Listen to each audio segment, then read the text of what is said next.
มังเออสำนีฮอดาวสวัสดีทุกคนครับไก่เราตะเยอะงวนเอาคลิงเชียร์ปองกระนงเนาะก็แขวะแกะแลกระบอกตากเราต้องปลากระปองใส่ลูกกระเจี๊ยบครับเนี่ยครับดูlà cái câyเราตะเยอะได้ได้เลยเราอย่างไรนะกลิ่นนี่ก็กิ้งเชียมกับเราตะชื่อในคอมเมนต์นี่นะเชียร์คอมันงนะแล้วตอนที่เหนียวก็ร็อกเกอร์นะน้ำพริกมะม่วงครับมามะม่วงสดเชียร์กับในใหญ่ๆเลยนะงวnào của tíกลิ่นcái dài lâuเราตะเยอะตามไปชิมโชว์ได้ตามตัวไรนี่ทีนะสลายคงเนี่ยกลิ่นกับมัวใหญ่ๆเนี่ยตาเราแชร์กับเชียร์คอกันได้เราตะนะกลิ่นนึกแล้ววิเชียร์ที่ผ่านเดินลายเดินแชร์กับมัวมาตาที่กลิ่นเชียร์กับมัวจอดตบๆนะเชียร์กับตาแบบนั้น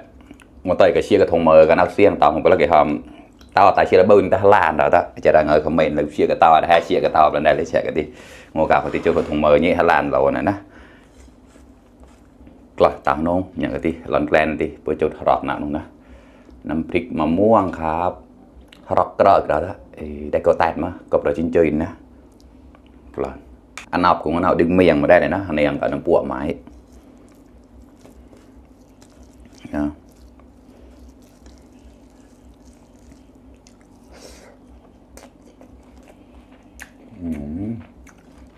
อร่อยมากข้อเชีย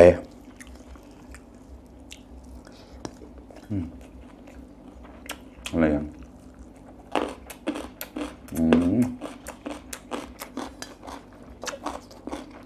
ลูกเนียงครับกรอบๆเลยอร่อย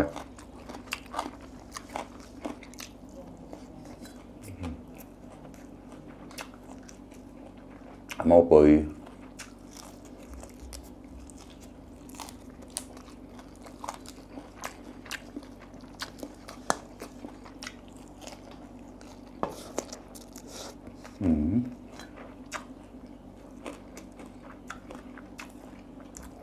ข้อมาครับรักเพียบปากมาครับ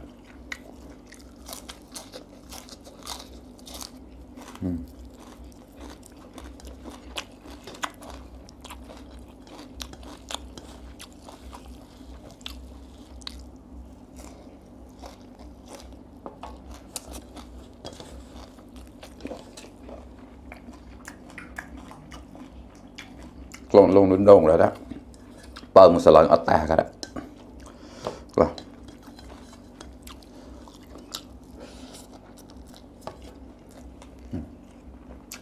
บางบ่อ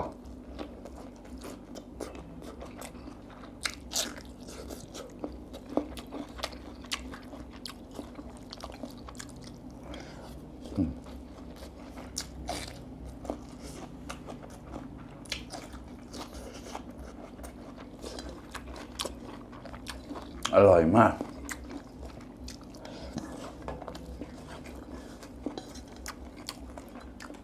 เสียปังกระตาแต่กระตากันแล้วนะเดี๋ยวปังตาแล้ว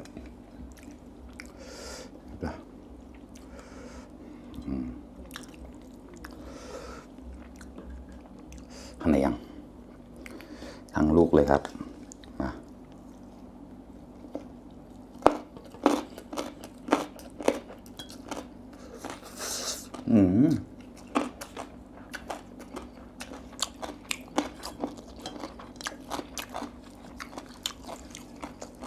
กรอบมากันแล้ว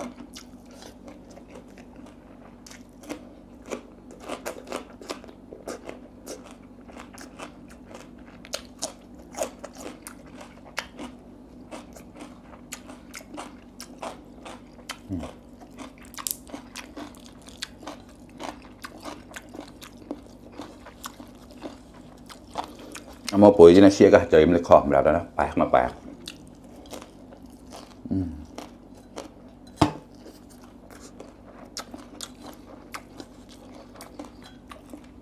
ปุ๋ยเดินไปเต้ยเสี่ยงหมดแล้วนะได้กบเชี่ยมาตุ่มแขกมาตุ่มมาเลยนะปุ๋ยทะเลอันไหนให้ดีๆผมหนาวนะส่วนเราไม่ปุ๋ยนอกก็ได้มีปุ๋ยเชี่ยซาวกับแต่อันไหนให้นอกอย่างนี้นะ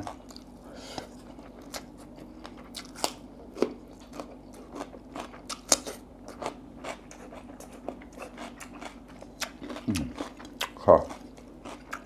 นี่ปะเราไปเชี่ยแขวะน่าเชี่ยมารักไปเชี่ยแขวะนะ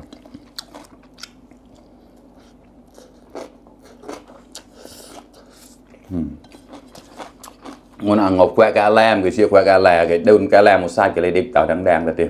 bao tạt đặc lạo này rồi thì cho cái bao tạt pon mày đó tất nhạc là cá lè đây là cái tay để co năng là nó tay để clone mà cá lè đây mà xài đây thì để rán để bèn rồi kho mà cả nhạc đó nhá bao tạt cái đi khổ khoe nằm ăn nào người ta rò cho bao tạt thì chỉ cái đó nè hú đơn lạo của nó này để họ rò để lôi lại nhá lấyมาครับปลากระป๋องกับลูกกระเจี๊ยบมาเข้ากันอยู่นะเคยกินอยู่อร่อยมากกล้าได้กล้าโอ้ยร้อนต้าthư thật là nhà bao tạt giờไปดูเราที่ได้พูนะชื่อดีกว่าอร่อยมากเล่ามาครับกล้ามาครับเพื่อน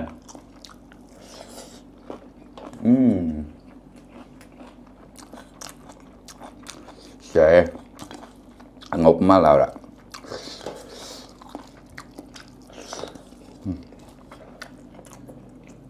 เชื่อกันเนี่ย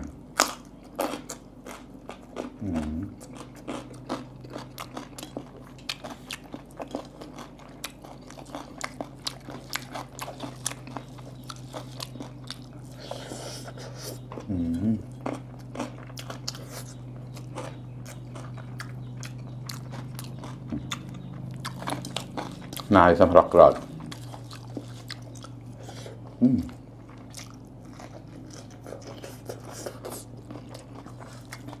đông chị chạm đã các chuyện kho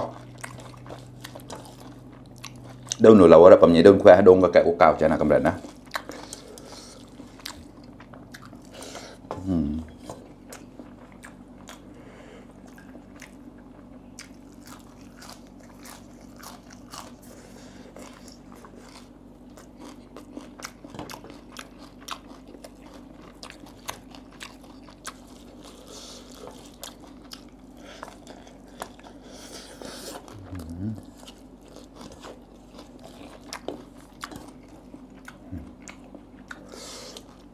bao tạt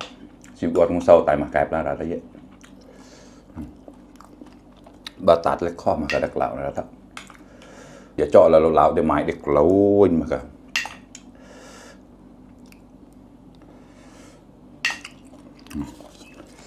chỉ bao bao